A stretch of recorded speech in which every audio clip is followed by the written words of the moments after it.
Good evening, everyone, and welcome to this meeting of the Troutdale Planning Commission for Wednesday, May 14th, 2025. If we could have a roll call, please. I have it. Commissioner McGough. That's all I hear. I see it. Commissioner Burkett. Here. Commissioner Wilcox. Here. Chair Stephenson. Here. And Commissioner Allen. Here. Okay, at this time, I would like to ask everyone to stand for the Pledge of Allegiance, and I will be leading this evening. I pledge allegiance to the flag of the United States of America and to the republic for which it stands, one nation, under God, indivisible, with liberty and justice for all. Okay. Is there anyone wishing to speak to the Planning Commission this evening on a non-agenda item? Not seeing any.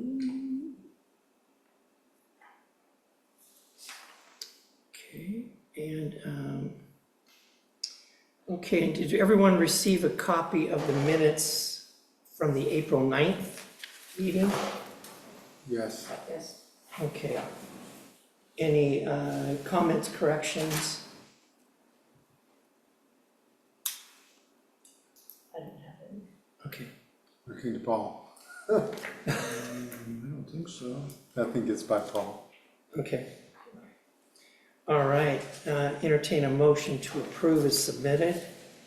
I move that we approve the minutes for April 9th, 2025, Plan Commission regular meeting as presented. Okay. Second. Okay, any discussion on the motion?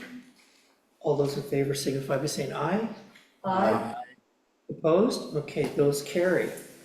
All right. And is there any agenda updates? No. No, we're good to go. None. All right. And I believe that we have to open the public hearing. You are correct. Okay, that's what I thought. All right. Tonight we have two public hearings, case file LU 0005-2025, conditional use permit, and case file LU 0008-2025, a development code and municipal code amendment. And before we open the public hearing, I'll be explaining a little bit about the procedure that we'll be following for the public hearing for these items. The Planning Commission is an appointed 7-member volunteer body of Troutdale citizens. Members of the Planning Commission are Troutdale residents who've been appointed by the City Council. They serve 4-year terms and they are strictly volunteers and receive no pay for their services. The Planning Commission serves as a citizen committee for the review of land use applications and various land use related matters within the city. Items which the Planning Commission consider include uses of land, subdivisions, major variances, land use policy plans, and development regulations. For some land use applications, the Planning Commission makes a final decision. For other applications, they are simply making a recommendation to the City Council, who renders the final decision. Quasi-judicial public hearings are held in accordance with Oregon law and procedures contained in the Troutdale Development Code. The hearing proceeds as follows. City staff presents their report, which includes applicable criteria and standards for the matter under consideration in the land use application. All testimony and evidence should be directed towards these criteria. If you believe that other criteria in the comprehensive plan, development code, or other city land use regulations apply, you must identify these criteria and explain why they apply to the decision. The Planning Commission accepts public testimony relating to the application. The applicant is allowed to speak first, followed by proponents, then by opponents, and then by any parties neutral to the application. An opportunity will be provided to anyone testifying to clarify any issues raised. All issues raised by a participant during the public hearing must be sufficiently clear and specific to allow the Planning Commission and other parties an opportunity to respond to those issues. Failure to raise an issue during this public hearing may invalidate a future appeal based on that issue. Prior to closing the public hearing, any participant may request an opportunity to present additional evidence or testimony regarding the application. The Planning Commission must grant the request either by continuing the public hearing to a future date or by leaving the record open for at least 7 days to admit only that specific additional written evidence or testimony. If the record is left open for the additional written evidence or testimony, any participant may file a written request for an opportunity to respond to new evidence submitted during the period the record was left open. If such a request is filed, the Planning Commission shall reopen the record to allow any person to raise new issues which relate to the new evidence, testimony, or criteria for decision-making. And before we open the public hearing, is there anyone who has a conflict of interest or ex parte? No? Communication, bias, anything? No, you guys are all pure. Okay, great. All right. And with that, there are no conflicts, and so we will open the public hearing for case file LU 0005-2025, conditional use permit for Yuri's childcare. All righty. Thank you very much, Chair Stephenson. Case file LU 0005-2025 for Yuri's Childcare is located at 1905 Southwest 257th. The applicant has come in and we've been working with them for quite a while now. They would like to use the location for a childcare facility, which is conditionally permitted within the high-density residential zone. I'll go into a lot more in the staff report when we have that prepared. The reason why, a little bit of backstory on this is this site is a single-family residence that's on site. Years ago, that single-family residence was converted to a commercial business, and it then has sat vacant for 12 months. And since it had been converted to a commercial business, the zoning had changed to high-density residential from single-family residential. So since the business had changed, it now has to meet base zone standards. So you cannot use it as a residential facility anymore unless you're doing multifamily. So the applicant had come in and spoken with us because they had purchased the property. Initially, they wanted to live on site and have a daycare. That is not possible at that location. The only path forward for them would be to do a conditional use for a childcare facility, given the new zoning of the site. After working with them, we're still waiting on some materials that we've been going back and forth that both we and Multnomah County Transportation need in order to fully put together a staff report. So the applicant has signed the 120-day extension, extending the 120-day deadline, and asked to continue the public hearing until July 11th, when they will have all their documents to us and we will be able to have a full staff report and hold the public hearing with all the information required. Any questions?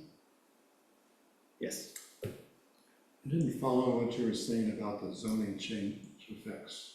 So the reason, this is a very unique site. It's a small parcel and it's currently zoned high density residential. Prior to the zone being high density residential, there was a single family house there, and that's what's currently there now. However, I don't know exactly off the top of my head how long ago, but quite a while ago, that property had been converted to be an office, so a commercial use. They received conditional use approval for that at the time. And since the zoning, at the time it was a different zone before we had the high density residential zone there. Now it's high density residential. So any use that comes into that site needs to meet high density residential standards. So a single family residential home is not permitted in high density residential. So it's very confusing because there's a lot of layers to this. So the applicant initially purchased the home wanting to live on site, but you cannot have a single family home in high density residential. And since the use had changed from residential to a commercial business, and sat vacant for over a year, now it needs to meet the current base standards, which is high density, instead of single family. So that's why the only path forward for this applicant is to go through and have a childcare facility rather than in-home childcare, because they cannot live on site, and continuing the commercial use for the space, if that makes sense. There's several layers. It's a very complex site. Basically, it was single family, it changed to commercial, and during that time, the zoning had changed, and now it needs to remain commercial, or they have to build high-density residential on that lot. That's really the only two uses you can use it for. If the site had never changed to a commercial structure, then the single-family residence would be grandfathered in, and it would be allowed to continue as a single-family residence. But that had changed, so therefore it needs to meet based on standards of the current standards. Okay, so for comparison, for example, the house that's south of the property where they're building Cherry Park East Apartments on 257, so that's grandfathered in. That's a different zone. That's a single family detached, but it's zoned HDR. Let me pull it up really quick so I have, make sure I'm thinking of the right property, because I might be thinking of a different property. Let me just pull up my map really fast. So one directly south, adjacent. Directly south is the apartment complex, is that what you're speaking of? South of the proposed apartment complex, Cherry Park East.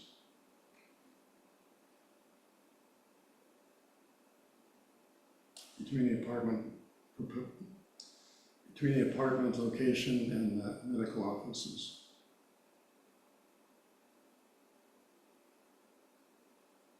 Just gonna show you. Talking about this parcel here.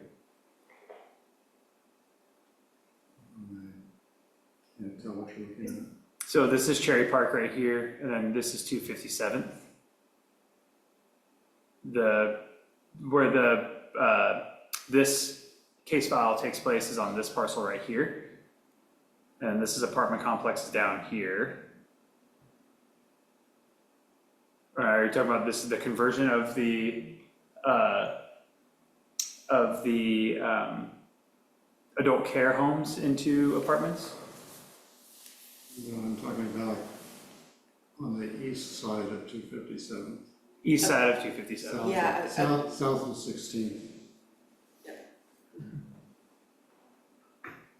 There's a single family between the medical offices and the proposed apartment. So then therefore that must have been there prior. Yeah, those So that- houses have been there for a long time. So then that's why that is a grandfathered in use, where they continue to use that house as a single family residence, even though it's in a high density residential zone. Okay. Now, if they were to sell and it's being used as a single family, they can continue, it's a legal non-conforming, so it's grandfathered in. If they were to change the use of that to anything else, then it wanted to change it back, it would have to meet the high density standards. Okay, got it. Thank you. So that's kind of the confusion of, there's a long history with the site in question that causes a lot of confusion. And it'll be I'll do my best to make it as clearly as possible, written out in the staff report, because it's going to be a lot of history involved with that, trying to get the timeline down and explaining that. Because the site is unique in the sense that there's just a history. It's not angled or shaped uniquely, it's just there's a story that goes along with it. Okay, for clarification, you said July 11th? Is that not the? It would be July June 9th. 11th or July 9th? July 9th, sorry, I saw the Okay. June 11th on one of the, it's July 9th. 9th, Yeah, Okay. they asked for a continuance to July 9th. all right. And so is there anything else you want to add on this application? That's all I have for right now, just without going too into the weeds, because I don't have I had a staff report, but things are going to be changing, so I did not want to submit something that wasn't going to be with updated information. So Go ahead. go ahead. If this is the property that's just south of the high school, or just east, or Yes. east of the high school? Yeah. Okay. Yes. I wanna be clear, I'm thinking of the same piece of property. Yes. Because I remember when they came and had it moved to commercial. And it was a single family dwelling Mhm. at that time, so. I just wanna make sure I'm thinking of the same piece. Yep, that is the correct one. So the applicant is requesting a continuance to a date certain of June 11th, 2025. July July 9th. I'm sorry, July 9th, 2025. Correct. Okay. All right. And so with that, we will hear case file LU 00052025 on July 9th. July 9th. Okay. So we'll close that and move on. And the next one is 00082025 Troutdale Development Code and Municipal Code Amendments. My apologies, I didn't Like your bring up the gavel tonight. It's okay. I know you like your gavel. You could have used my head. Just looking for something to pound. Here.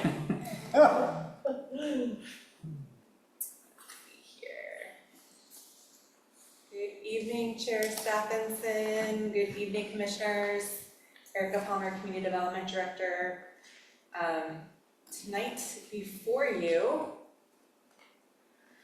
we have the Climate Friendly Equitable Communities Amendment Package, which is case file LU-008-2025-PA for Plan Amendment.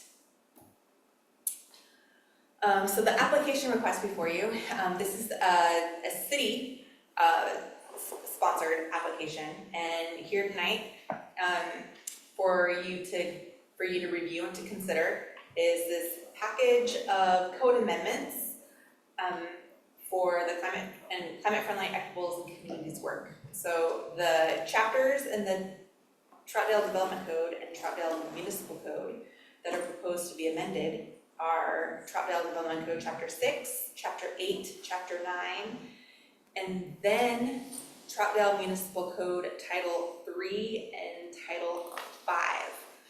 So typically, Planning Commission's purview is just the development code for review and consideration and recommendation to council.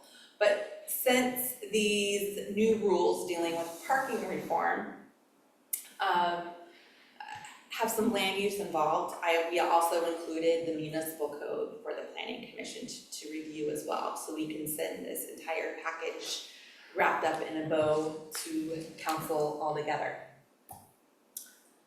So like I said, why is this request being made? So this request is being made because the state of Oregon has set some new rules, and those new rules primarily are around parking reform.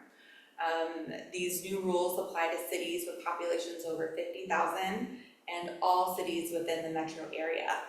These rules really aim to reduce climate pollution, ensure additional housing flexibility and transportation options within cities, to promote more equitable land use planning, and just create equitable outcomes for all Oregonians.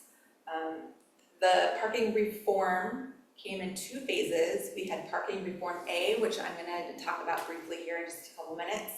And those mandates went into effect in 2022. And actually I shouldn't say most, all of parking reform A is clear and objective criteria. So even though we haven't officially adopted those amendments into our code, the city, should have been applying those rules since 2022. And then parking reform B, we'll also talk about, those were the three options, and these were kind of the bigger policy discussions that Planning Commission and City Council had to think about and direct staff to take action on. And parking reform B went into effect in June of 2023. But VLCD granted Troutdale a new timeline and our deadline date to adopt these standards for both parking reform A and parking reform B into our development and municipal code is June 30th of this year, of 2025.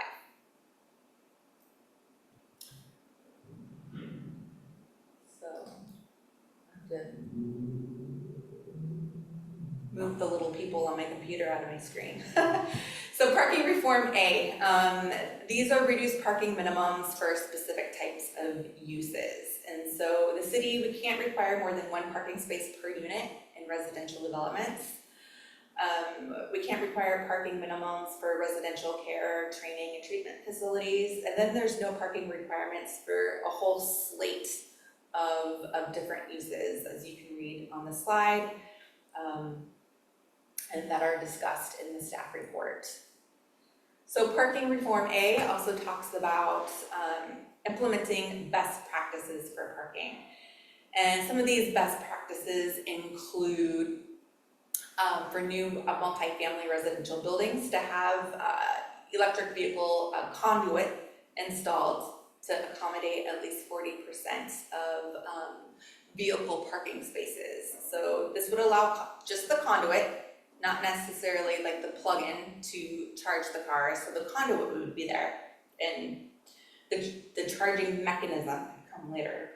But that has to be at least for 40% of for 40% of the vehicle parking spaces on site. And then in non-residential developments, there needs to be EV conduit at no less than 20% of the vehicle parking spaces on site. And this would be in the garage or parking areas of the building. And when we talk about non-residential development, these are more like the mixed use type of building types or commercial building types. So other best practices for parking, the city, we can't mandate garages or carports for residential developments. Garage parking spaces can't be counted towards the parking minimum. There is a provision for shared parking shall be allowed to meet, the parking mandates. And then we have to have, required parking may be provided off-site and within 2,000 feet of pedestrian travel of a site. And that is not just for shared parking, but that includes all parking. So if you can have a parking space within within 2,000 feet of, let's just say, a business. So other best practices include a preferred placement for van pool and carpool parking. We need to allow for easier conversion and redevelopment of portions of sites that aren't being used for parking into other uses such as bike or transit hubs. New parking lots that are more than a half acre in size must install 40% tree canopy or solar panels. They have that option. And then we need to adopt parking maximums in locations such as downtown. Also, the new rules require that along high frequency bus routes, we can't have parking minimums within a half mile of that corridor. And then we can't allow, or we shouldn't be allowing parking minimums within our town center boundary and a quarter mile from that boundary. I think it's on this next slide here. So this next slide shows that boundary area, and that includes line 77 for transit and our town center boundary as well. So this map is an updated map from the one that is in the packet. And just for clarification and the record, this map is going to be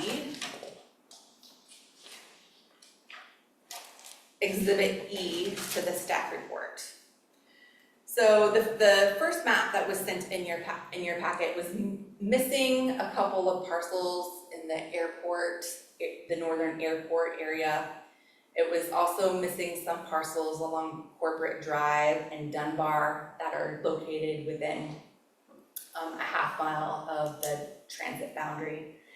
And it missed some of the residential properties to the south of the town center line, or town center boundary. So parking reform B, these are the bigger policy options that City Council and Planning Commission reviewed within the past year. And it was decided upon, or I shouldn't say it was decided upon, but Planning Commission and City Council both agreed that option 2, fair policies, was the best option for the city of Troutdale. It had the least amount of impacts to Troutdale residents. And so option 2, fair policies, lists a slate of 5 different approaches for cities to implement, and cities need to pick at least one option out of the first 3, and then a second option out of the 5 listed here. So we did some research last year based on direction from the Planning Commission, and we sent out a business survey and talked to some businesses and whatnot. And we asked some questions to DLCD about commercial parking lots and how that would apply, because currently we don't have a commercial parking lot here in Troutdale. So what we learned, reaching out to the businesses, at that time we had about 17 businesses that employed 50 or more people. And we heard back from 9 of those businesses, and out of those 9 businesses, there weren't a significant amount of employees taking transit on a daily basis or using vehicle parking. There weren't very many people. So Planning Commission and Council thought that would be a good approach to take. With the tax on commercial parking lots, the Department of Land Conservation and Development, they told us, even though we don't have an existing commercial parking lot now, we may have one in the future, and so we would just need to develop the program for creating a tax on a commercial parking lot in the future.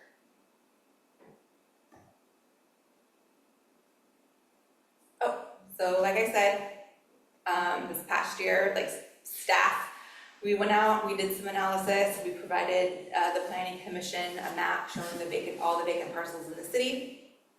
And that's when Planning Commission, your direction to staff was, let's not choose option 1, which is getting rid of parking mandates citywide, and let's look at that fair policies option.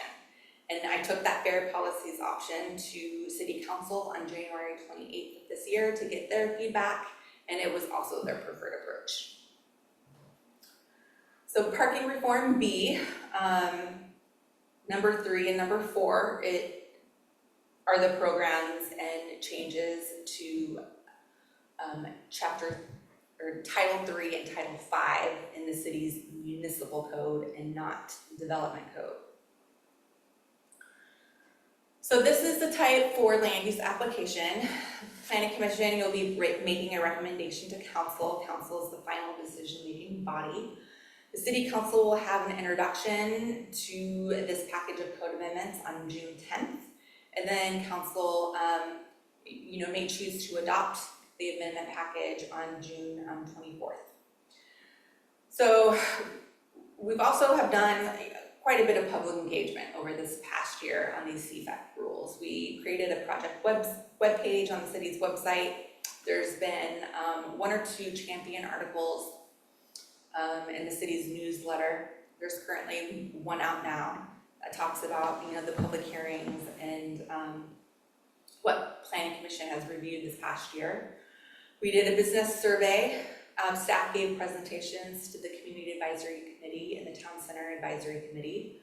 We had newspaper notices required by state law and also our development code. We also had an online notice and a DLCD notice.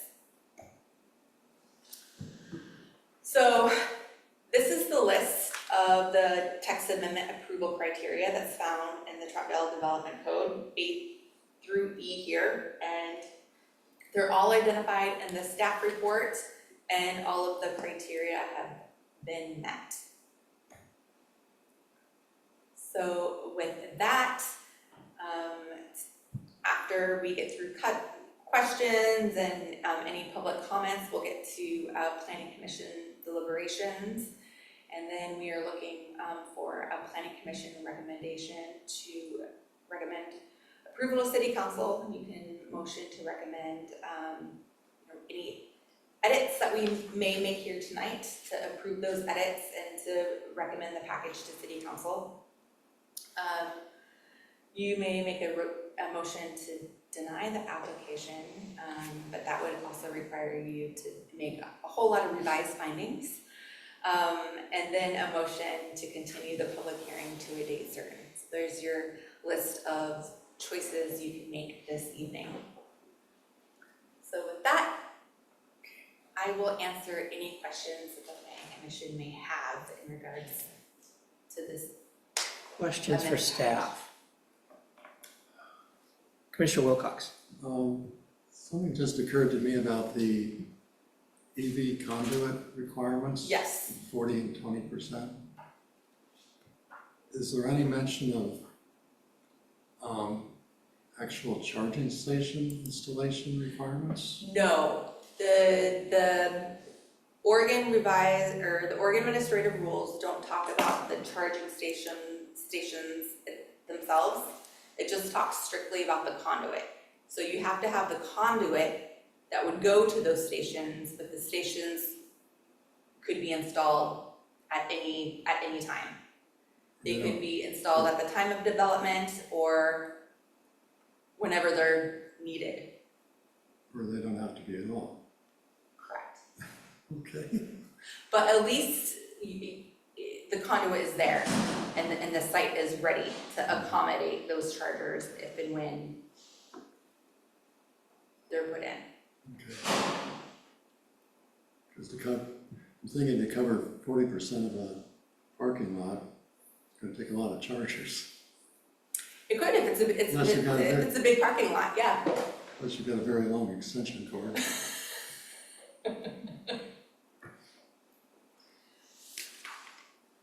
Anything else? Not right now. Okay. Any other questions for staff? Commissioner Allen? No, this is just staff, right?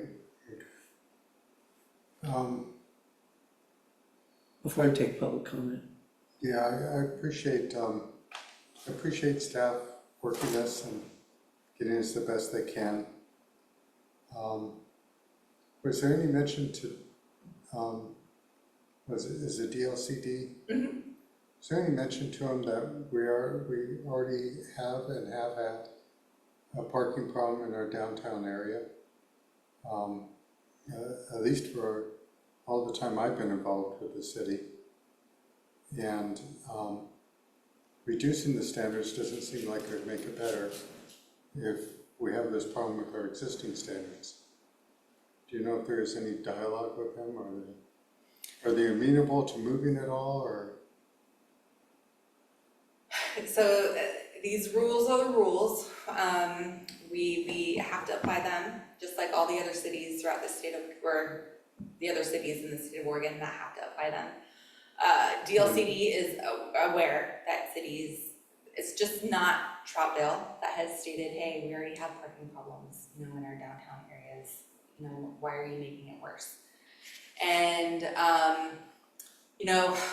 their philosophy is people can choose to put in parking, if they want to. And we are currently seeing developers choose to put in parking because they know it's needed in order to make developments work and pencil out, because oftentimes lenders will not lend to developments that have no parking. They can't survive. But we do see that, we do see Yeah, I do it, I see what you're saying, and I think the city has also been proactive this past year. We've done a downtown parking management study, and that study has not wrapped up yet. We're actually going out and doing more public engagement. In June, we're having an online survey, and then we're gonna be out at First Friday as well, asking folks some questions about downtown parking management strategies and which strategies seem to fit best for people's needs downtown. So and then we mentioned last time about it not being a good idea to have buildings facing their entryway into the east wind, that would actually have the opposite effect on conserving energy. Thank you, Commissioner Allen, for bringing that up. So, as you know, housing standards here in Oregon have to be clear and objective. And I sat on that issue for a couple of days, and I tried really hard to come up with a clear and objective standard that we could apply to housing to mitigate the east wind. I haven't been able to think of anything at this time. We do already have a doorway entry standard that sets back the doorway from a garage, and that can create a buffer from the wind. That may help. It could also create a wind tunnel. I understand that. My house faces east to west. In the wintertime, if there's an ice storm, we have to go out the back door. We can't go out the side garage door, we can't go out the front, we can't that's go out the true. garage. I've had to dig out the neighbor from time to time. Yeah, so those houses that are facing west, the front is facing west, the east is a lot less exposed to the east wind. So if builders, and you don't have to mandate it, but when they come to build, you might say, we get the east wind down here and it's a little cold. If you want your residents to get out of their house when there's an ice storm, you might wanna face them west or south. And then that can be tricky where the road is. Yeah, that's the key. That's the key, is lot configuration, Right. where the lot frontage is, it's very tricky. So I couldn't come up with a Right. standard that we could apply to Right. everyone that's clear and objective, but I can, staff are more than welcome to, when we meet with developers during pre-apps, to have them think about the weather conditions Well, out design here. at least the front, so it's not, we have a garage that comes out, no.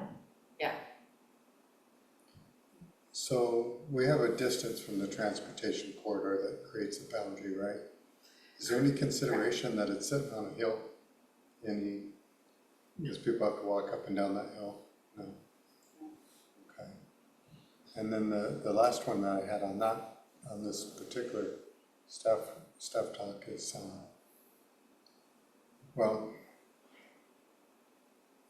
I think I mentioned before, there are people of different types, like there are extroverts and introverts, and some people love being in a city environment and having the buildings, close to the street, and they love to be near everything.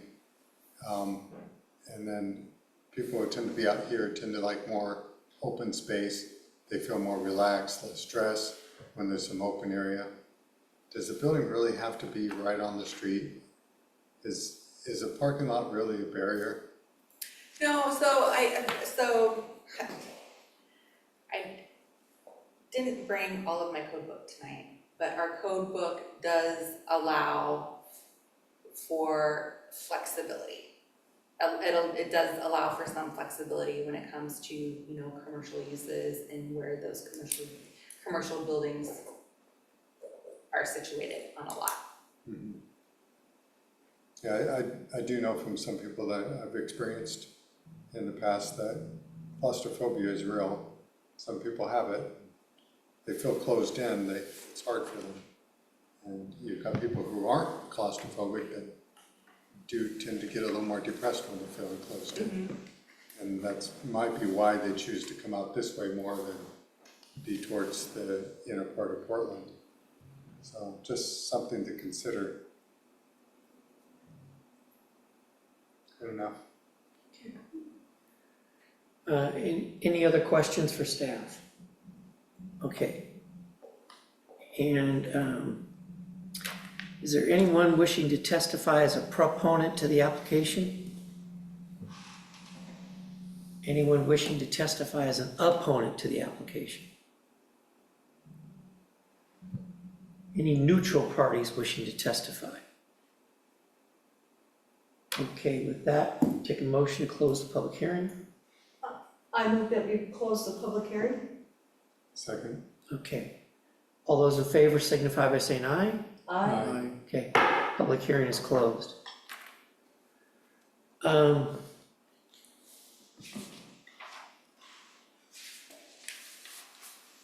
So, I guess I'll just say this and get it over with. Ripping the Band-Aid off? Yeah, I just think it's better sometimes to rip the Band-Aid off. I wholeheartedly appreciate the work that staff has done, and particularly Community Development Director Erica Palmer, to try to mitigate some of the effects of this. Here, here. And I appreciate the work that everyone's done in the community. I just have to say, though, when we look at things like, and I'm gonna pick on one, when I go to page 5 of the staff report, we talk about goal 1, citizen involvement. And we talk about the meetings and the process, and frankly, we did have the meetings, and they were public meetings. But really, if I was a citizen, what exactly was gonna happen? If I came and testified, what was gonna change? And this was so incredibly difficult that 13 cities sued the state of Oregon, representing like 250,000 people. And the Oregon Supreme Court would not even hear the case and would not even give a reason for not hearing the case.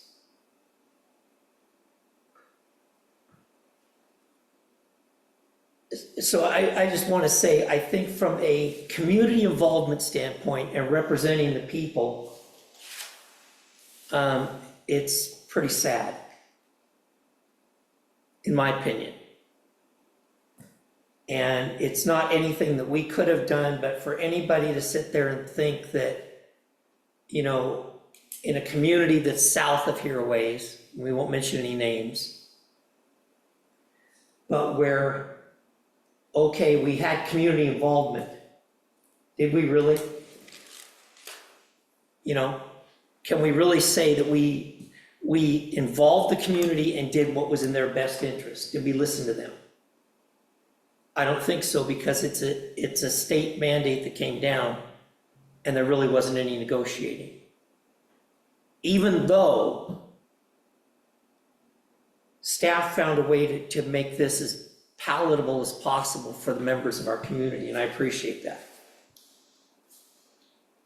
But it just, personally, it just frustrates me because I think it's just checking a box. Because you have to.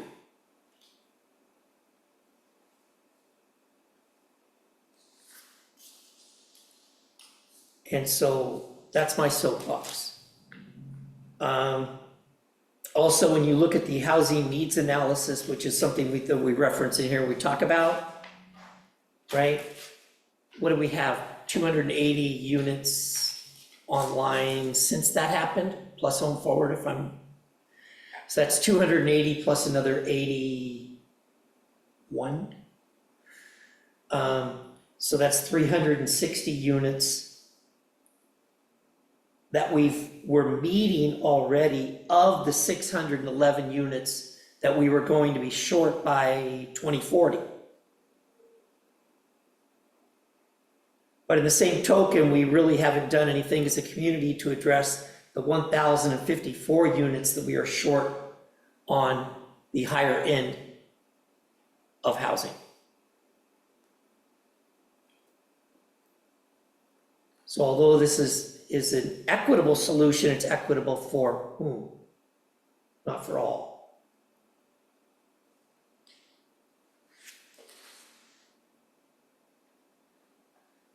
So I guess that's kind of my rant, okay, is, I just think that, you know, we're doing the best we can with what we have, but for, you know, Salem to think that this is a great thing for the community and everybody's been involved in the process, it's really not an accurate statement, in my opinion. I agree with that, because they didn't involve the cities when they were making these decisions. I think At it the was an state level. executive order. Yeah, so it was not, and there was no community involvement when the executive order was given. But we have to have community, we are here to make good on our promises to our community. And we can't if it's mandated. Chair Stephenson, did you understand the equitable portion? I'm not sure what that part is. Did I understand it? Yeah, I'm not sure what the equitable part of the whole thing is. I wasn't drawing the correlation. When I said it wasn't equitable? Just in general, I mean, when you look at what we're doing and you look at the word equitable, I don't know how they align. I'm not sure. Well, What is the equitable part of any of this? I think the goal is to, and I think, Some kind of theory. yeah, I think the goal has been to try to reduce the cost of housing production. And by reducing parking standards and reducing what they call red tape and barriers to development and those things, the theory is that it's going to increase production, increase availability, drop the cost of housing. And I don't know that any of that's been studied to a point that you can say it's happened or has not happened at this point. In practice, aren't we incentivizing putting people into smaller units? Incentivizing smaller units for people? Rack 'em, stack 'em? Yeah, pretty much, however you want to say it, but we seem to be incentivizing putting them in smaller units. We make it an advantage to do so, but the cost per square foot is likely to be higher, right? Your cost per square foot go higher, so you basically are paying more for less is the end result. So I'm not exactly sure how this works out well for people's quality of life, their standard of living. I don't know the answer to that, Yeah, I'm out of my wheelhouse there because I'm an you know, engineer. yeah, I don't know the answer to that. I think that we are in a area where land is becoming more scarce. Okay? But And- we can't build. Right, and that is really, that has an effect on pricing. Is land more scarce or what we allow the usage to be tightening that land use? Well, I'm gonna say actually that land is more scarce because they don't make it anymore. And so the more that gets developed, the less there is that isn't developed. Right, So- that's less apparent though when you fly in an airplane, you look down. Right, but I mean, so when stuff gets developed, there's less of it.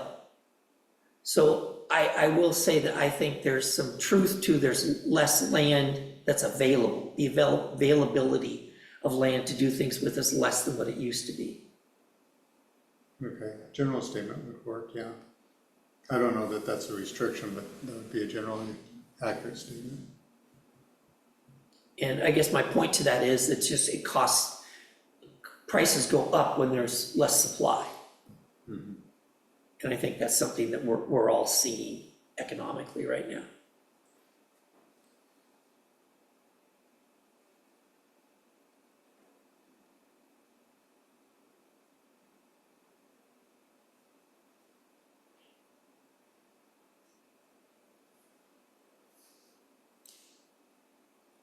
Anyone else?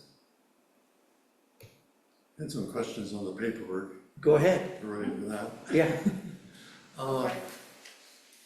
To start on the findings section.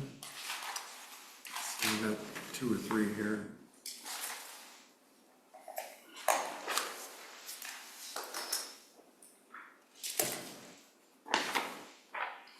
Okay, on page 8. Third paragraph down, I'm reading, the amendments will also allow the development community to choose to construct off-street parking in areas that are no longer required to have an off-street parking minimum. I have a hard time understanding what's meant by that, basically. I mean, why would the amendments be an incentive for developers to add parking? This is the way I'm reading it. So I think I was trying to get across, the development community will have an opportunity to choose to construct off-street parking if they're located in an area that no longer requires parking minimums, off-street parking minimums. So I'm trying to think of a way I could word this a little better.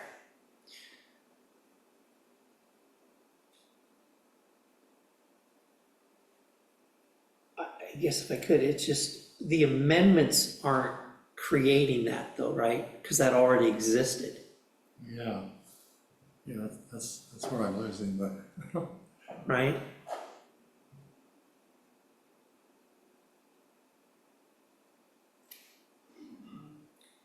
It's not new.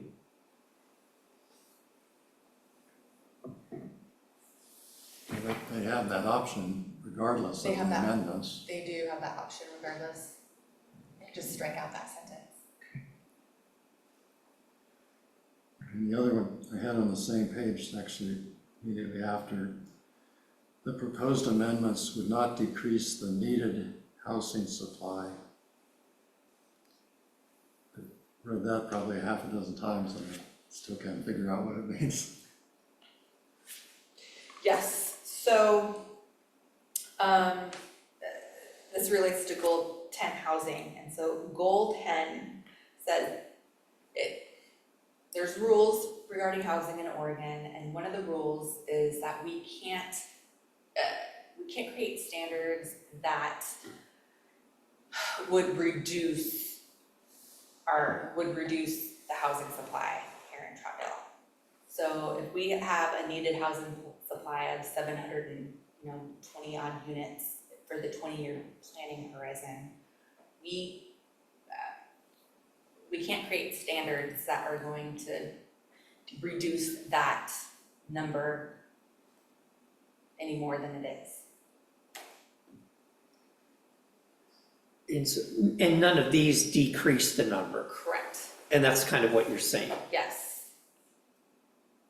And typically, like DLCD and Thousand Friends of Oregon and Oregon Housing Fair Housing Council they like to see that language in goal 10 findings, stating that our housing capacity is not going to decrease based on the proposed amendments that are being proposed. So no matter what the code amendment So is. no matter what the code amendments are. So it's kind of irrelevant what the amendment is. You just don't want to having that effect. Yeah, we don't want to affect our housing capacity. Okay. Couple others. On page 14, very bottom, it says the city is utilizing walking distance in measuring distance in this rule. Mm-hmm.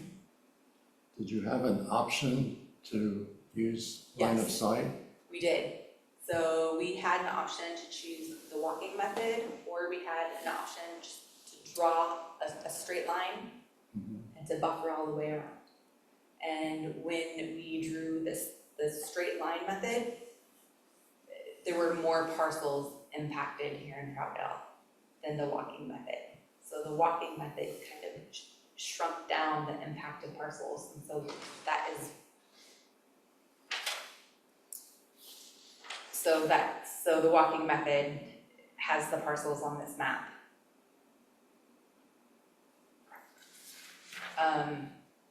If we use the straight line method for a half mile, it was good. The orange color would have been on additional parcels.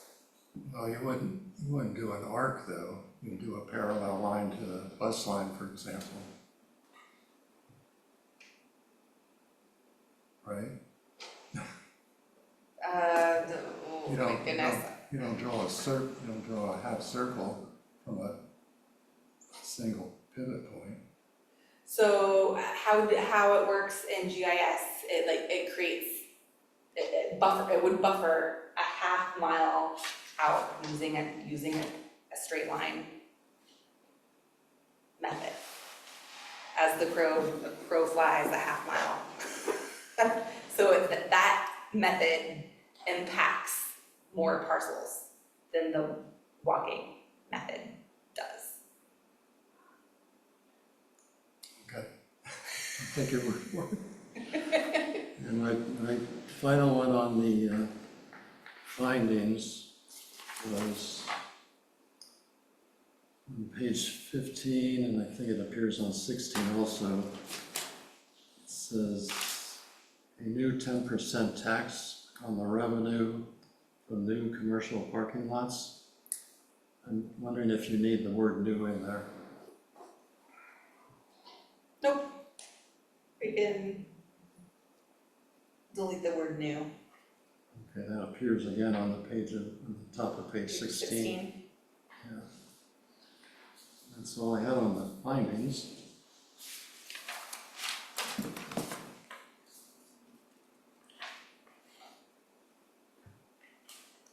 And I still have a few in the actual amendments. Can you get into those? Yeah, that's fine. Yeah. Okay.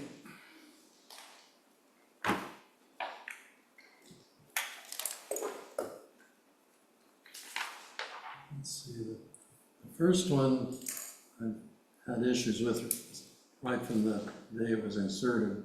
What about parking spaces that apply to land unit developments? On page 2 of 2, I guess, under 66.700. I just have a problem with having a specific ratio number. It's like you're requiring the builders to provide so much street parking. I can see advising them how to maximize street parking, but to give them a specific number. Like for example, in our neighborhood, we've got a few houses with 3-car garages. So if those people put their cars in the garages, they've created 3 off-street parking spaces in their driveways. So, people can create extra street parking by being a little creative. I just can't see requiring, a certain ratio of street parking by a developer. Maybe some restrictions where, to maximize street parking, say you don't allow a 10-foot gap between driveways, for example. That would be too small for a car, unless it's a smart car. No, that's true. So we actually could change the wording in number 4 for the parking plan. And we could just say, a parking plan shall maximize the on-street parking spaces, or a plan that shows a parking plan.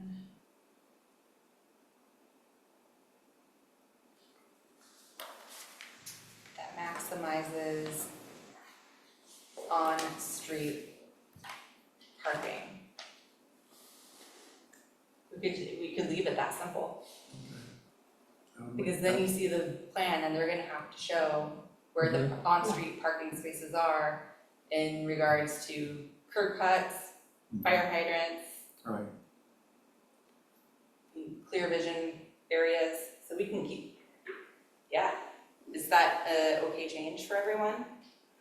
So I'm gonna say a parking plan, that maximizes on-street parking.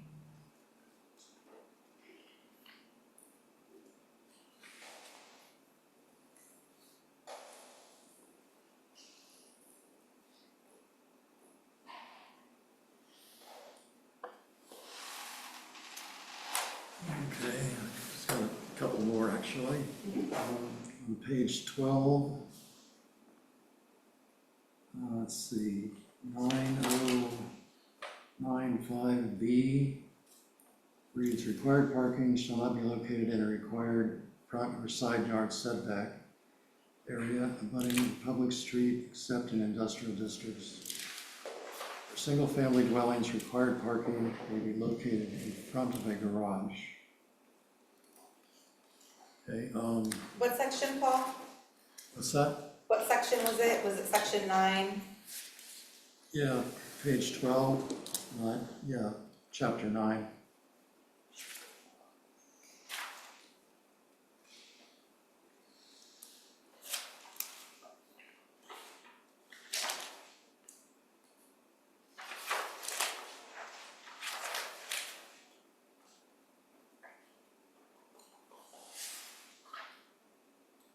Which one are you looking at? 9095B. Okay. 9, what, sorry, was that 9 what? 9095B.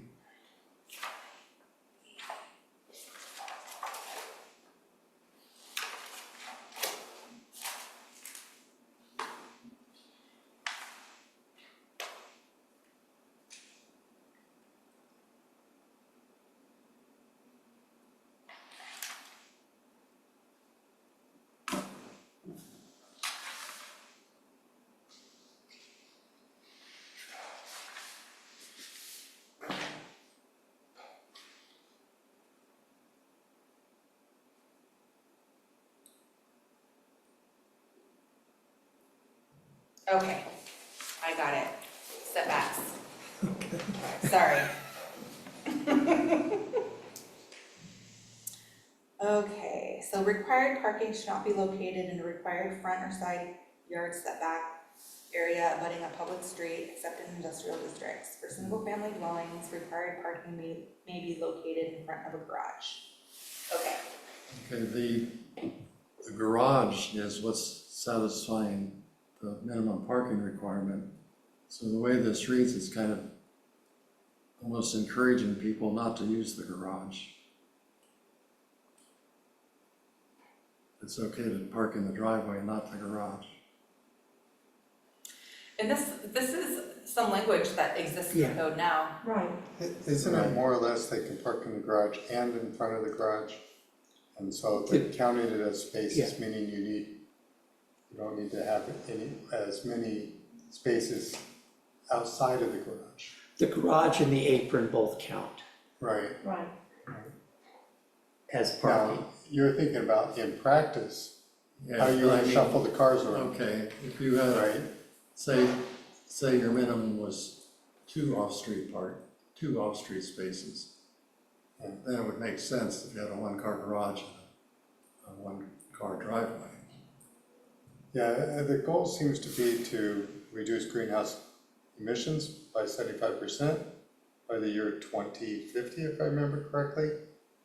And so it seems to be set up to actually make parking spaces less, Conducive. Well, Well, and if they're not requiring garages or carports, we're making it more inconvenient to own a Right. car, basically, right, right?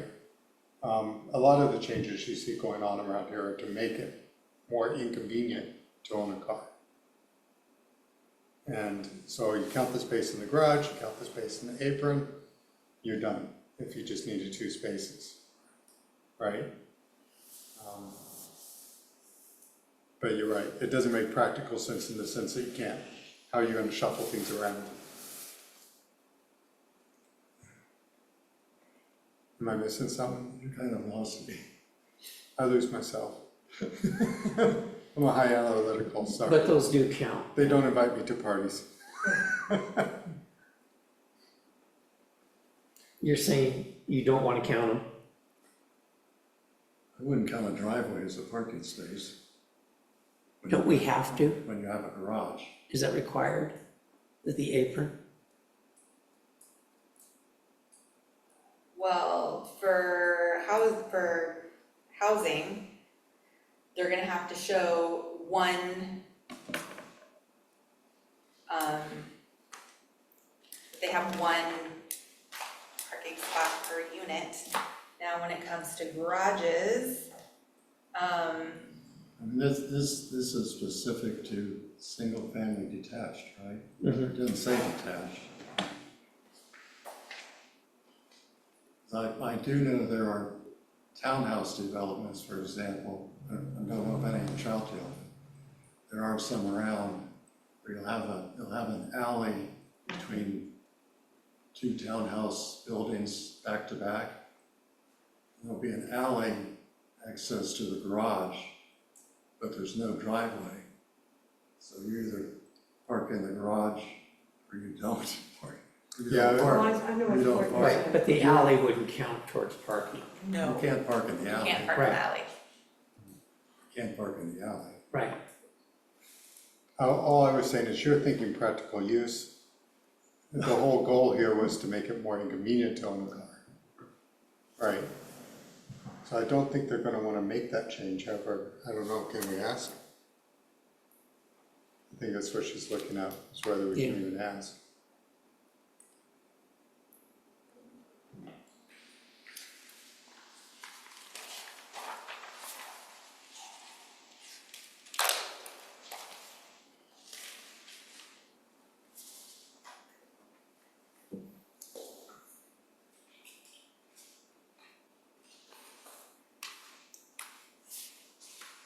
But we've always counted the road. But they don't use them as parking anymore, most of it's storage, but they still count as parking. They still count, yeah. And the new rules, if a developer came in and decided to build a house without a garage, They require, they would still require a parking right, spot. 2 spots Without a garage. without a garage. Well, that makes sense then. Because we're not, and you've changed it where they don't have to build a garage or a carport. Mhm. So if they don't build a garage, and I've seen houses that don't have garages, or they've converted their garage to living space, they still have the 2 parking spaces where the driveway is, or the apron.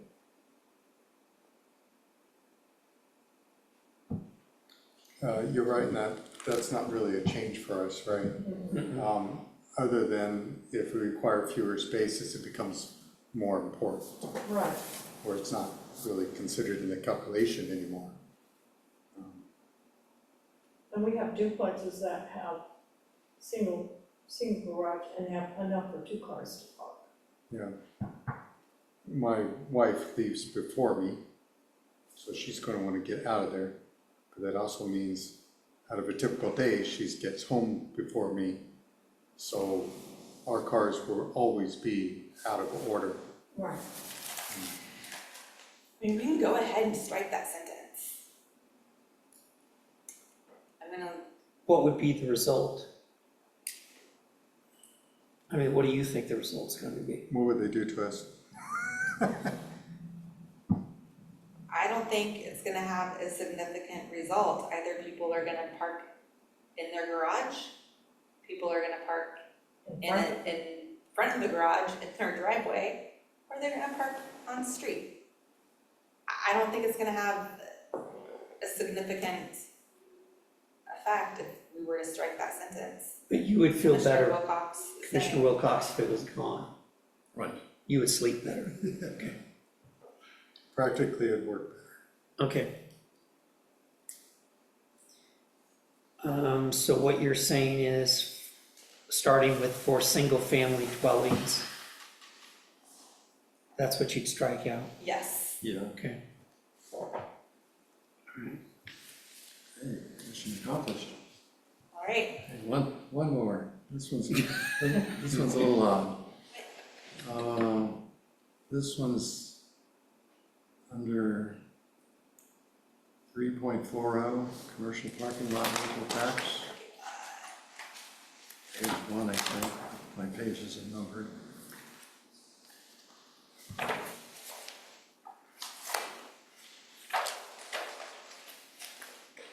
Okay.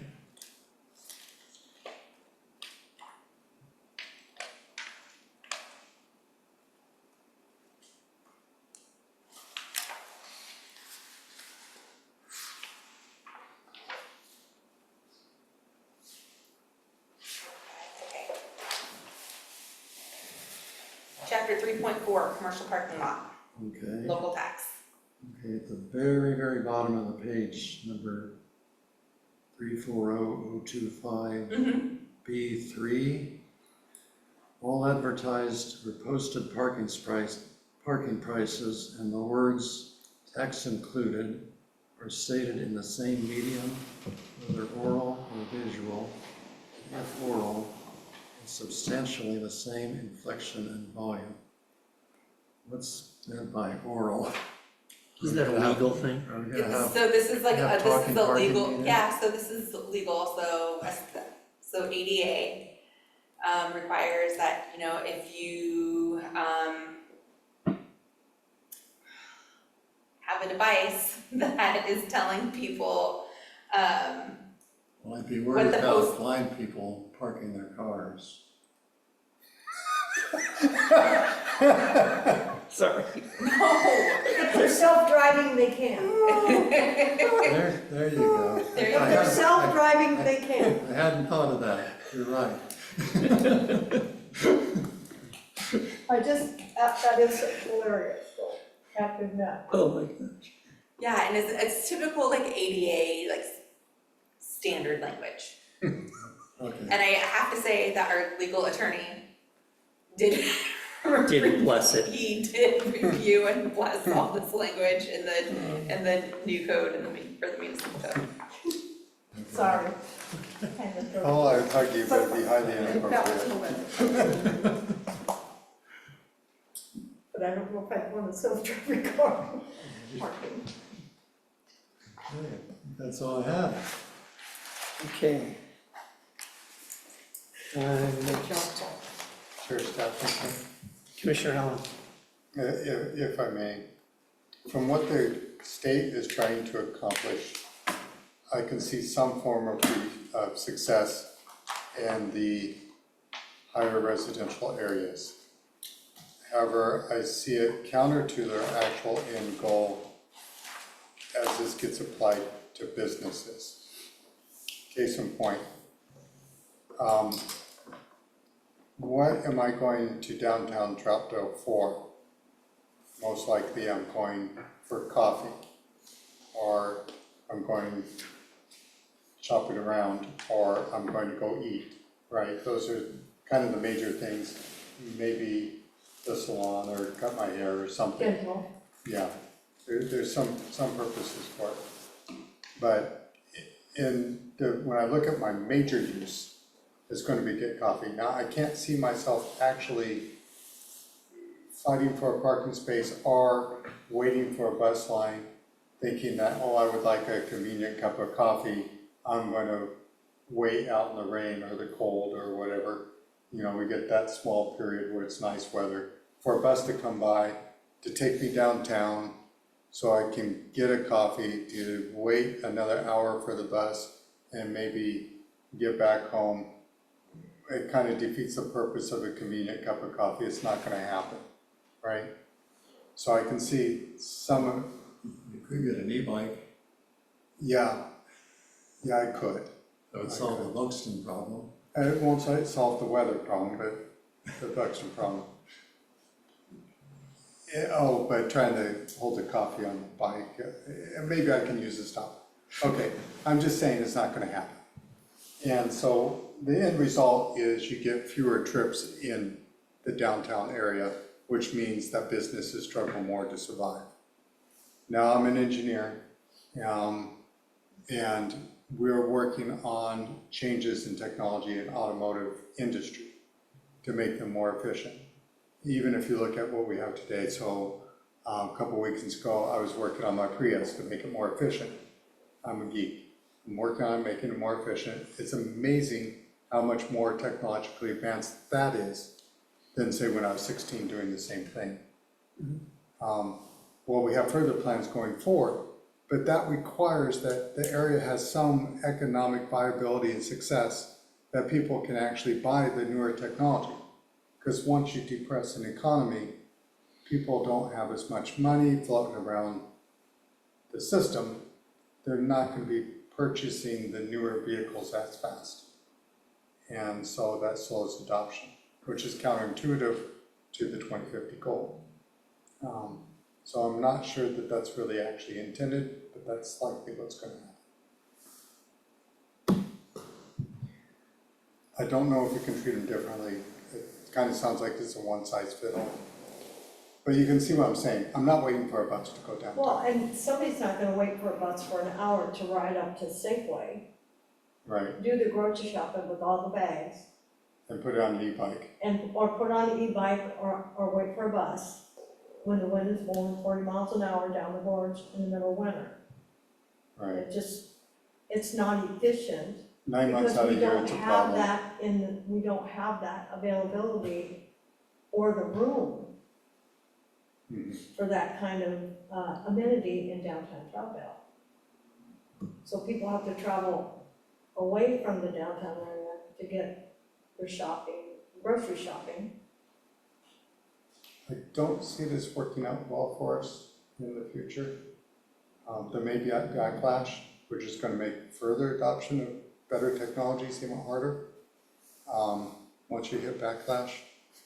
And so I don't know that this is going to have the success it's sought. Anyway, that's just my opinion. I'm good. Sorry, Tanny. No, you're fine. I just think in a few years, there'll be other people sitting in this room and they'll be going, what were they thinking? Yeah, Yeah. And yet it's going to be that we voted yes, and they may not realize that we had to vote for something that we know is going to hurt us, or give up and do something we know is going to hurt us more. And that's the downside's worse than the ups, if you don't do this, you're worse off. well, Right, because we have to go by what the state mandates, and we didn't, either we make it our own, and which we have with the Less great help painful. from staff. we have the less painful option Right. or the more painful option. Right, and we had to pick the less painful option. And as a parent, sometimes that sucks. Yeah. Do you see any way out of this, Tammy? Frankly, I don't see a way out of it other than, leaving the state or the county or something, I mean, it's about it. It's frustrating because I feel that our job is to do the absolute best job we can for the 16,000 people that we represent. And I just feel like, I'm failing in that. Because I don't think that we've thought about these people and done what's best for them. We've done what we have to do. You disagree? No? No, I mean, These It are just saddens state- me. These are state mandates. Right, Yeah, and so there's nothing we can do. The only thing I was going to say, unless Commissioner Minkoff has something to add, no?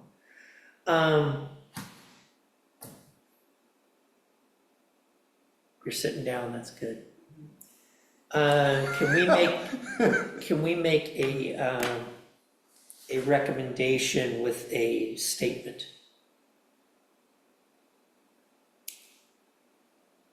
I don't see why not. Because, and I'll just tell you, this is just my opinion. I don't think the action is consistent with goal 1. And you guys can talk about these. Also, when I look at, on page 14, where the TriMet line 77 is defined as a frequent service. And if you remember, we talked about this before. Now, frequent service as defined by TriMet is every 15 minutes, okay? when is it, oh, we Hang don't, on. Line 77, the best they do is every half an hour, and that's between 9 AM and 8:30 PM. And between 6:57, or between 11:20 PM and 6:57 AM, there is, there is nothing. And the TriMet's definition is every 15 minutes. The national standard is every 15 minutes for public transportation. But the state has come up with OAR 660-12-0440, which is a whole new standard that's inconsistent with any of the ones that are in existence, that says, hey, if it's within the same day, it covers as frequent. And I just think some of these things should be at least pointed out, that they are inconsistent with current, standards. yeah. Because I don't know how you say, as an example with that transit route, how you can say, well, it doesn't meet the standard, so we're just gonna write a new standard so that it meets that. Well, you do notice something painfully obvious here is the transit line is in the flat area, right? Where it's not so bad to walk. But if you look at where the residentials are and where they're trying to go to, which is up and down the hill, it doesn't work out so well. We service the nice walkable area, but Right. not the transfer of traffic from residential to business and back. And then this is a ticky-tack one, but on page 17, the finding, the bottom one, E, the change will not adversely affect health, safety, welfare of the community, reduce greenhouse gases, and amendments will contribute to healthier environment. I almost want to say may. Actually, from an engineering standpoint, it's gonna have the opposite effect. I mean, can we say definitively that it will, or that it could, or may, We could change it to May to may? It could as happen. a finding. That's fine. I don't see it reaching their goal.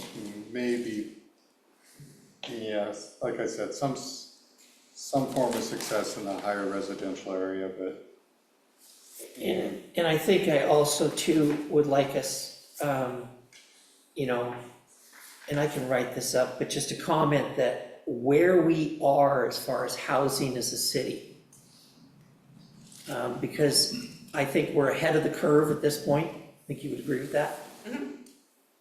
And I think that should be stated, that we are ahead of the curve. And we've done a number of things, looking at one right there. being more proactive. Yeah, being proactive. And I just think that, you know, that should be in our commentary. So, on page 8 of 18 Yes. of the staff report, that second paragraph where it talks about based on the Oregon Metro 2040 distributed forecast. At the end of that paragraph, I can state,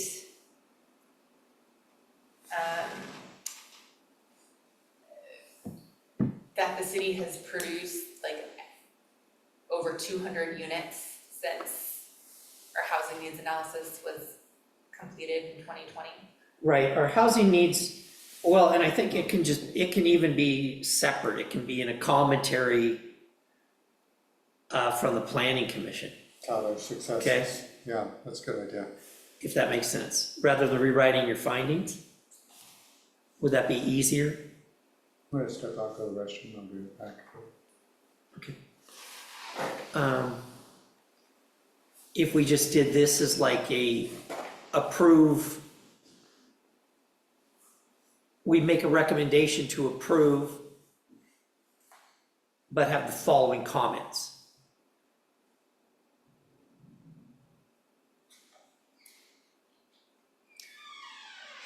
Yeah, I just think the following, I think some of the comments might muddy the waters, Right.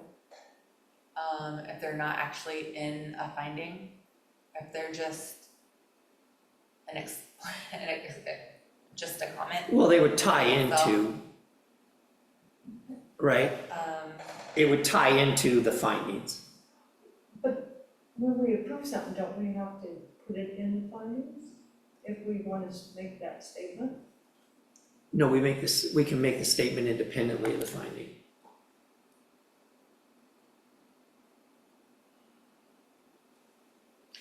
It's almost like a condition, but you can't make it a condition. Right, so it'd be like a comment.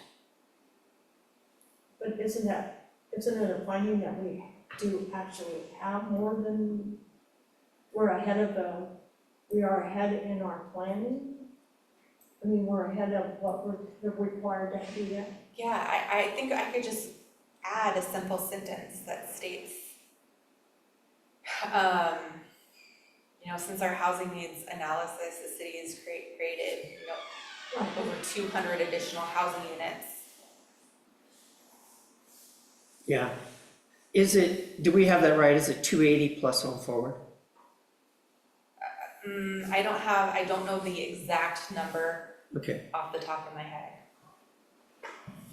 I know that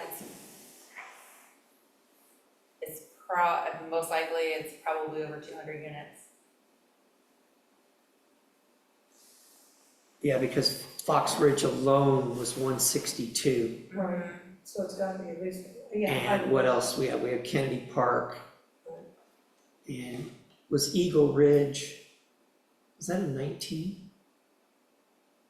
I think so. I think that was Before, right before the H&A, that was included in in the housing H&A. needs. Yes. Right. Yeah. So we'd have Home Forward, we'd have Fox Ridge, we'd have Kennedy Park, and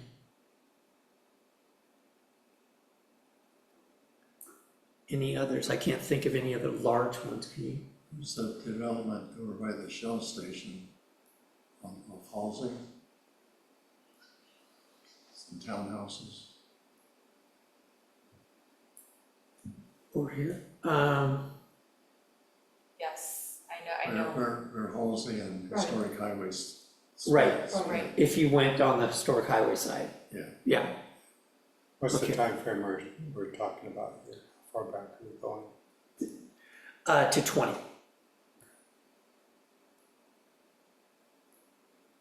So it'd be anything that happened in 20, 21, 22, 23, 24, 25. Here, further down Halsey, like I think you were mentioning. Yeah, Kennedy Park, Kennedy is older than those. yeah, but Kennedy was after 20.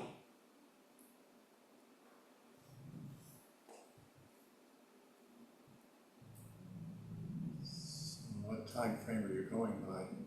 The HNA was January of 20, Yes, so we could, so it'd be anything from 20 forward. Yeah.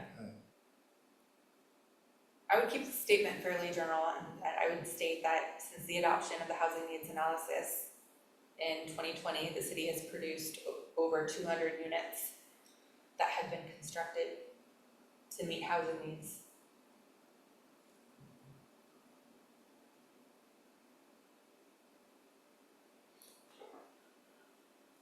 I see it.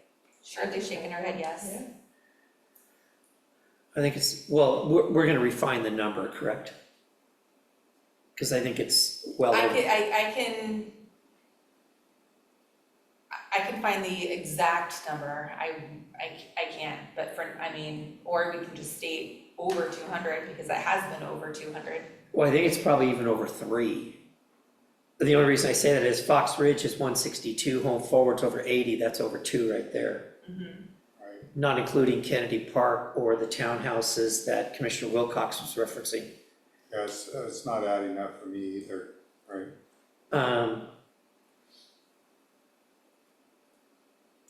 I'm just saying, I think that the work that the city's done should be recognized.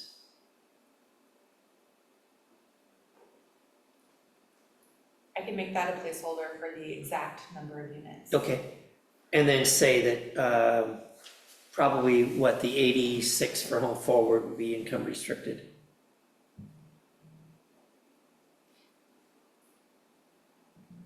Of that number, 86 would be income restricted. Because I believe all the rest are market. Yep.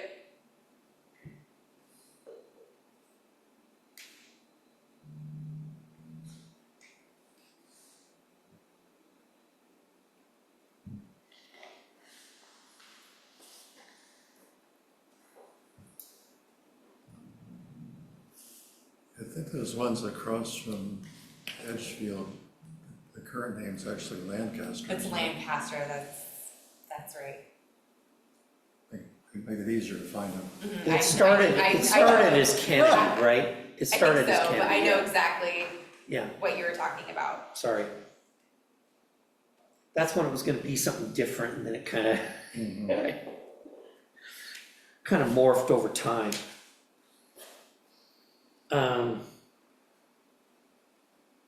Anyhow, that's mine. I just think that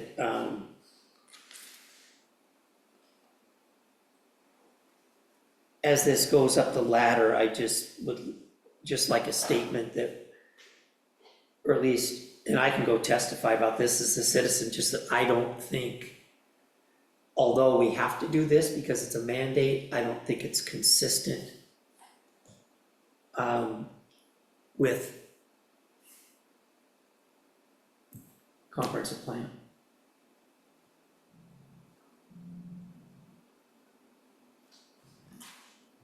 I mean, that's a complete finding right there in and of itself.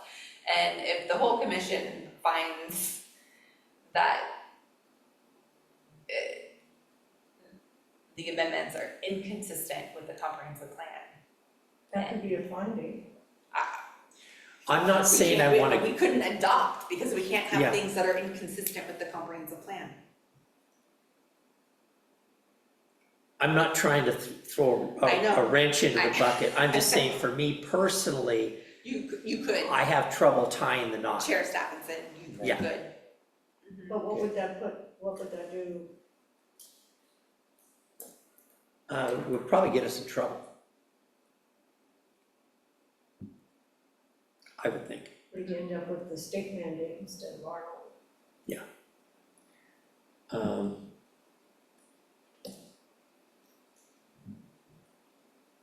But it'd be on the record if we stated it as a citizen. That's true.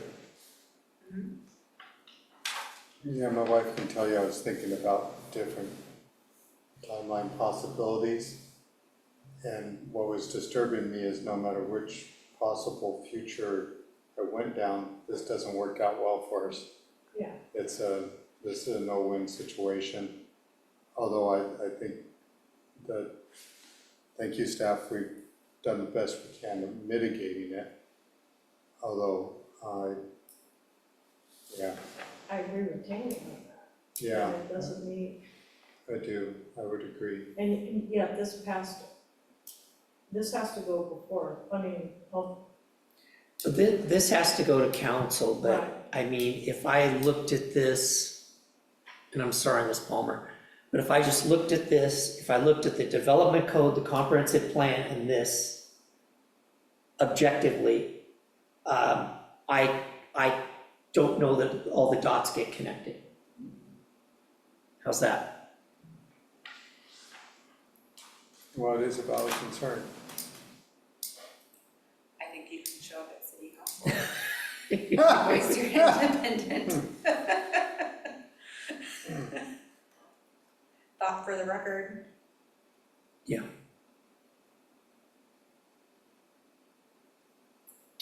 Okay, I would agree to that, what, that you should do that. that I should do that? you know which one you're going to. If there's parking. Maybe not. Yeah. Again, I understand the ramifications for the city, but I think that if you have things like, you know, standards for things, you should not rewrite the standards based on an economic situation at Well, the and present time. being that we are close to a metropolitan, but we're not a metropolitan city, we get lumped into that when we're not even connected to that. Right. If we were away from the metropolitan area, we wouldn't be looking at this. Well, we are over, what is it, 5,000? Mhm. Cities over 5,000, so we're still over that. We probably would still have to do it. Just think about this, what if you're a city that's out of town somewhere? Yeah, Right? well, A city that's out of the metro area, wouldn't it be harder for them? Yes, so cities that are cities that are outside of the metro area, they actually have to do more because they don't have town center boundaries like every city in the metro area. So, you know, Salem, Eugene, Springfield, Ashland, Medford, there's a whole nother section of administrative rules that strictly apply to them because they're outside of the metro area. They've had to do additional work. Because we're in the metro area and we're already doing things for making our communities more walkable and climate friendly under metro's rules, it has eased some of the administrative rules in this section for cities throughout the area. How are some of the outlying cities doing it? How are they dealing with it when they have to kind of start from square one? They have to define climate friendly areas in their community and talk about, you know, a parking reform and mitigation and land use options in those areas that are gonna reduce parking, create better walkable communities. I can't speak exactly, each city is different, so each city's Okay. can pick and choose what they wanna do.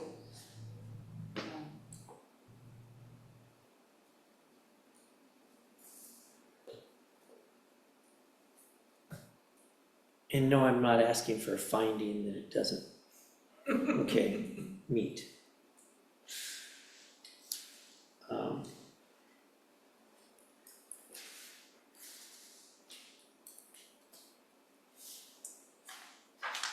I simply struggle with it.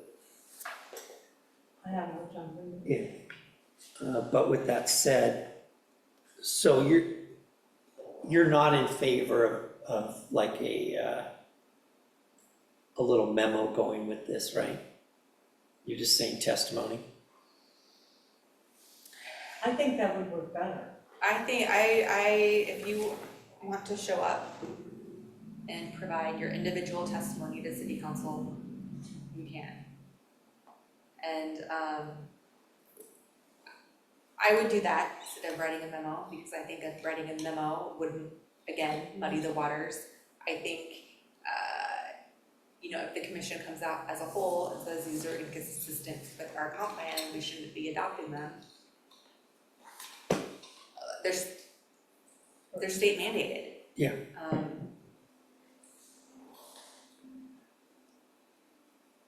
We're good. The city has a deadline. I understand that, and I know that they're mandated and there's a deadline, but I also don't know that they have checked all of their own boxes.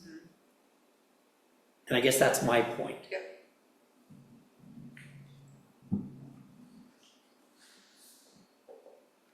And that was a part of the reason why the cities got together and filed the lawsuit.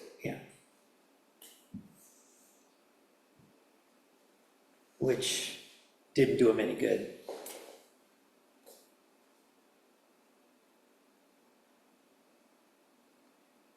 Okay.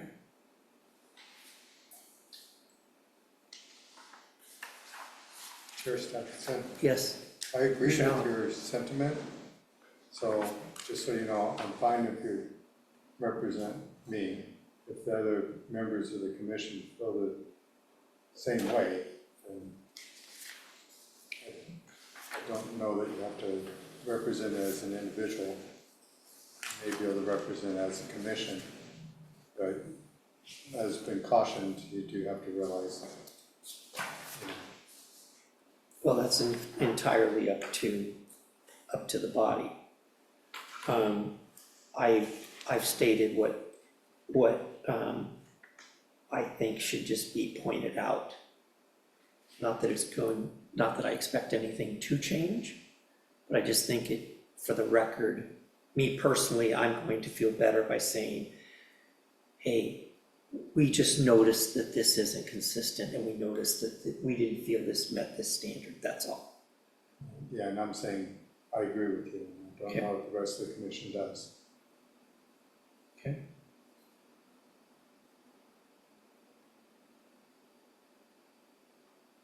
Tell me what meeting you're going to. She'll tell us what meeting we're going to. The first public hearing on this matter is going to be June 10th at the planning commission. And then the following one is on, let's see here, the June 24th, I believe.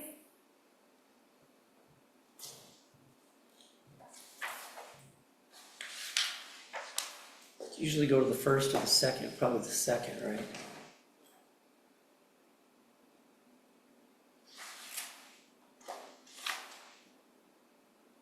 If you were gonna testify, second? You testify all the time, when do you usually go? Better the second. It is, yeah, okay, So you're looking at. so it'd be June 24th, okay. All right.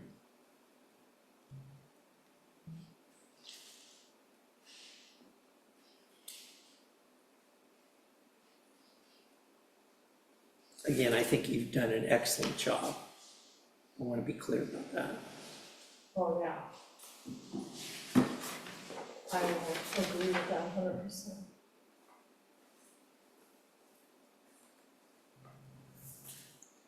Okay. Everybody good? Okay. So motion to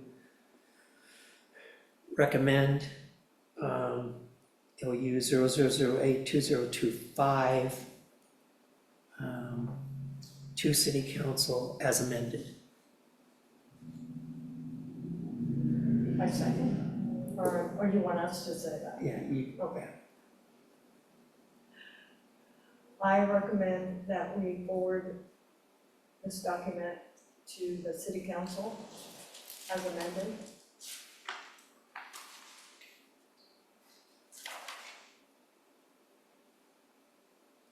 I'm having a hard time because in the future, they're gonna look back and say, we made a mistake. Oh, okay, I know, but it's the best we could do with the options Yeah. we've been given. So right. I would agree with that. Who wants their name on it? No. I Do don't we have a care. second? It's a no-win, but I think the Kevin's other gonna option second is it. right. I'll second it. Okay, All right. all right. Bless your heart. Somebody had to do it. Okay, we have a motion and a second for case file LU 00082025, Troutdale Development Code and Municipal Code amendments to implement climate-friendly equitable community rules as amended. Any discussion on the motion? Hearing none. Roll call. Commissioner Minkoff, Yes. Commissioner Prickett, Yes. Commissioner Wilcox, Yes. Chair Stephenson, Yeah. what was that? Yeah, I was choking on my words there. And then Commissioner Allen. Yes, with the same sentiment as Commissioner Prickett. I can't repeat that inflection, but it was good. Okay, that passes. Okay.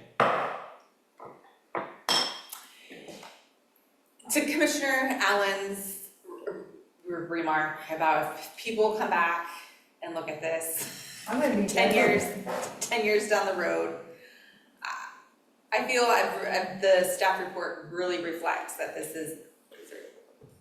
these come from state mandated rules, and it lists out all the OARs, and people are going to fully recognize that these new regulations weren't like willy-nilly, that, you know, that the planning commission just came up with them and decided to put them into our code. I don't think they're going to believe that, because it's fully stated in the staff report that they're state mandated. And I appreciate that. So I don't know if you know, I was doing math and physics before age 5. And so I look at possible negative effect overall on the end climate. And that's where my concern comes. And they're gonna look back in history, and not just this, but a number of, when you add it all together, think you're done. They're not gonna be favorable to us. I would just caveat that by saying, I think the informed will see that, and I think the uninformed will say the same thing that they always say, what was city staff thinking? Fair, Okay, fair. okay. But you did great. Well, let's put it this way, you were between a rock and a hard place, and you just can't, there's no winning, no matter what we did. What you Yeah. did, but you made it look readable and presentable and made it work for, specifically for us, without having to have the state make it for us. So, we had a choice, either the state does it, or we can make it we can make it and own it. Right. And I'm gonna say I'm gonna own it, I don't care. Good. When I'm 92 and they're asking me questions about it, I won't remember anyway.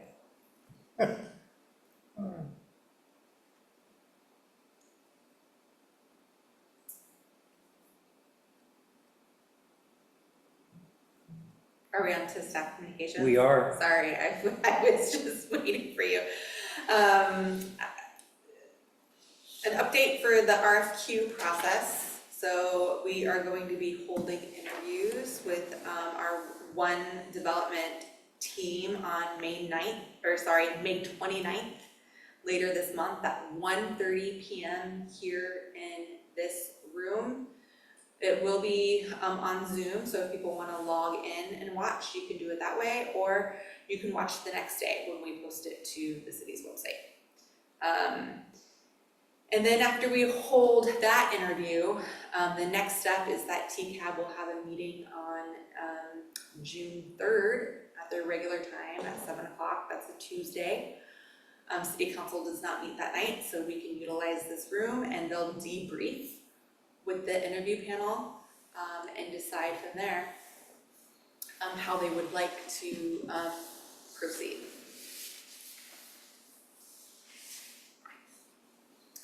Our next planning commission meeting will be held on June 11th. And we have two things on the agenda for that meeting right now. We have appointments for TCAB. And I wanna have a discussion about our town center boundary.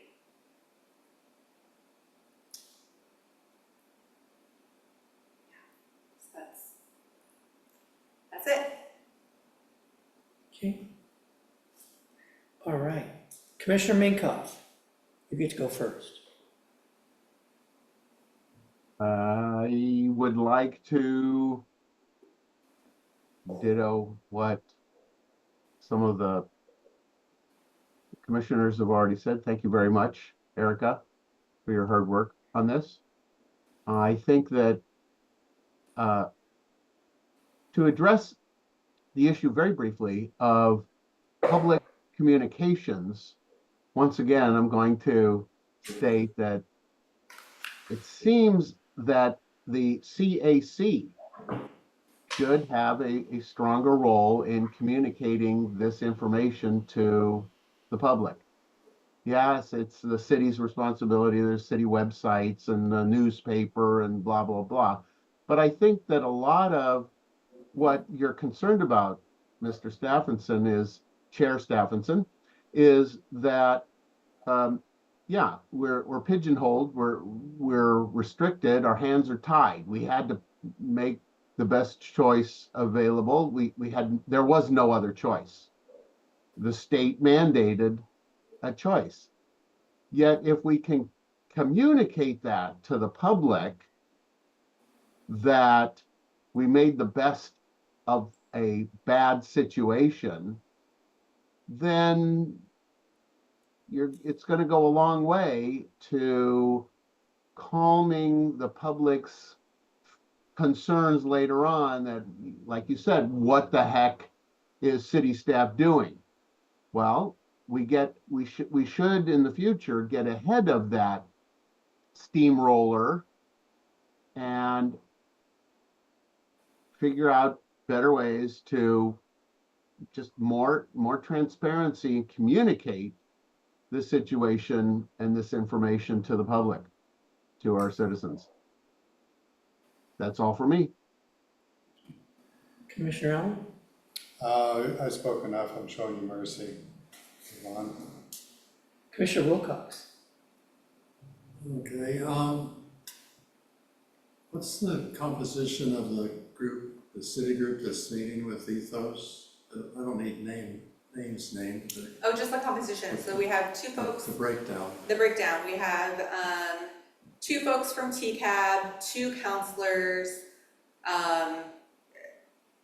one local developer, Marley and myself. Okay.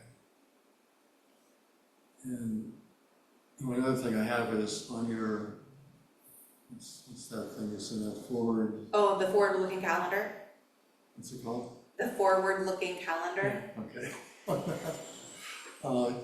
You mentioned we'd be doing the take cab appointments, the public, planning commission's appointment to TCAB next Yes. month. Yes, Okay, that's on the agenda for next month. that's all I have. Thank you, Erica, and to all staff that participated in this. I will not be at the next meeting. I will be in Tennessee. I could probably do by Zoom, but I'm not sure. So I'm going with my grandsons. Yay. You're That's excused. Okay, Okay, and just one thing, since you brought up, Commissioner Minkoff, and you're on CAC, and I think about this, and, you know, our meeting requirements have been changed by the state as well, as far as what we have to do, our recording, minutes, recordings, policies, things of that nature. And maybe the CAC could look at some of this.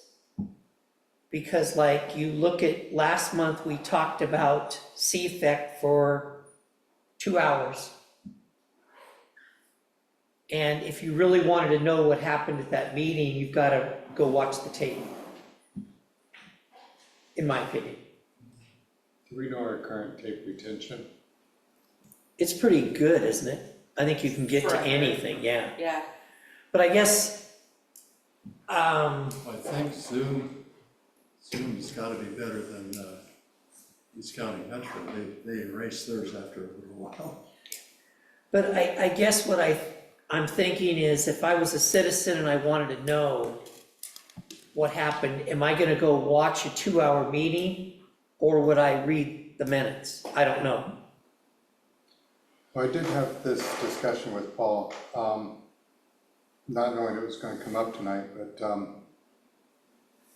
it seems to me that the minutes always have missing information, maybe misinformation, although Paul does an excellent job of trying to correct things, still things are gonna get by that are just wrong. Sure they are. And so I'd like to retain audio and video, so that people 10, 20 years ahead can look back. And I'm not saying don't retain audio and video. I think that's the best method, but I guess what I'm saying is, if we are trying to get more engagement, are we doing that? Well, I agree with that, because not all people have, if I wanted to come down and get a copy of the minutes, or, you know, ask for a copy or pay for a copy of the minutes, and it's not complete because I don't have access to a computer, it's not gonna tell me everything.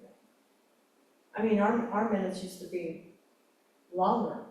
Yeah, it's Well, more paraphrased these days. Yeah, it's more paraphrased now than it ever has been. I think we as a city, thanks to Erica, are the best we've ever been at posting things on the website.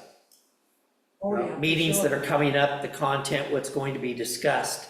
Yes, And we keep talking about, like CAC says, how can we be better? And I guess that's a question back to CAC. How do we get better? Good question, yeah. yeah, yeah. I will Or- bring that back to CAC. Thank Sounds you. good. Thank you. All right, and with that, I want to, again, thank staff, and particularly Erica, for all of her work with DLCD. And You know, they were nice. They only had 4 comments. it's pretty good. You know, to get us to this point, and all the work that everyone has done, all the edits that we've done, the cleanup work that we've done. I just want to thank everybody for all their time and dedication, because this has been a tough one, I think. Yeah, this has been the hardest I've done, You know, they do deserve credit for being patient with us. yeah. I mean, we could be really smart. So I want to thank everybody for that, and with that, I will entertain a motion to adjourn for this evening. I move that we adjourn. Second. Okay, all those in favor signify by saying aye. Aye. Okay, we are adjourned, thank you. Have a great night, Commissioner Minkoff. Thank you, you too, all of you. Thanks.